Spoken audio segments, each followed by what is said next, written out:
పోతన భాగవతము కూర్మావతారము వడిగొని కులగిరి దొరువగ జడనిది కరమకర కమట జష పని గణముల్ సుడిబడు దొడబడు గెలకుల బడు భయపడి నెగసి బయలబడు నురలిపడున్.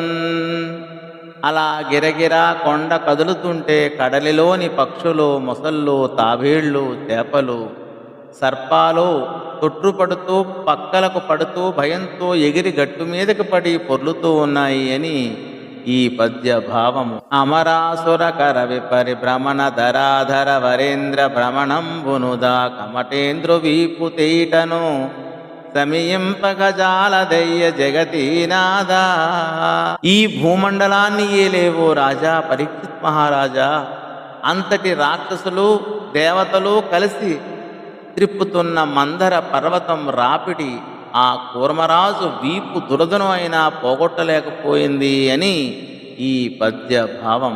అలా క్షీరసాగరం చిలుకగా చిలుకగా ఆలోల జలధి లోపల నాలోనహి విడిచి సొరలు నసురులు బరవన్ గీలా కోలాహలమై హాలాహల విషము పుట్టే అవనీనాదా.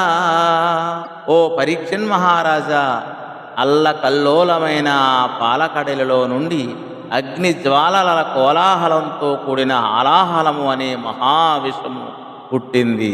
అది చూసి భయంతో దేవతలు, రాక్షసులు పట్టుకున్న నాగరాజు వాసికిని వదిలిపెట్టి పారిపోసాగారు. లకార ప్రాసతో ఆలాహల కోలాహలాలకు జత కట్టించిన బమ్మెరవారి పద్యం మధురాతి మధుర. మందర పర్వతంతో చిలికిన చిలుకుడుకు పాల సముద్రములోని పుట్టిన హాలాహలం ప్రళయకాలములో పరమేశ్వరుని నుదటి కన్ను నుండి వెలువడే మహాభయంకరమైన అగ్నిజ్వాలల కంటే 100 రెట్లు చురుకైనది. కల్పాంతకాలపు అగ్ని కంటే 1000 రెట్లు తీవ్రమైనది. మహాప్రళయకాలపు 1,00,000 సూర్యుల తేజస్సు వలె తేరి చూడరానిది. ప్రళయకాలపు కాలరాత్రిలో మెరిసే మేఘాల నుండి కురిసే పిడుగుల వలె మహాభీకరమైనది. భగభగమండే పంచభూతాల వలె భరింపలేనిది. భుగభుగమనే పొగలతో, చిటపటమనే నిప్పు కణాలతో, ధగధగమని మెరిసే పెనుమంటలతో పటపటమంటూ ఆ మహావిషం ఆకాశం అంత ఎత్తు పొంగుతోంది. దిక్కులంతా వ్యాపిస్తోంది. బయళ్ళన్నీ నిండిపోతోంది. మందర పర్వతాన్ని దాటి సముద్రములో నలువైపులా వ్యాపిస్తోంది. చిలియల కట్టెలు గట్టు దాటేస్తుంది.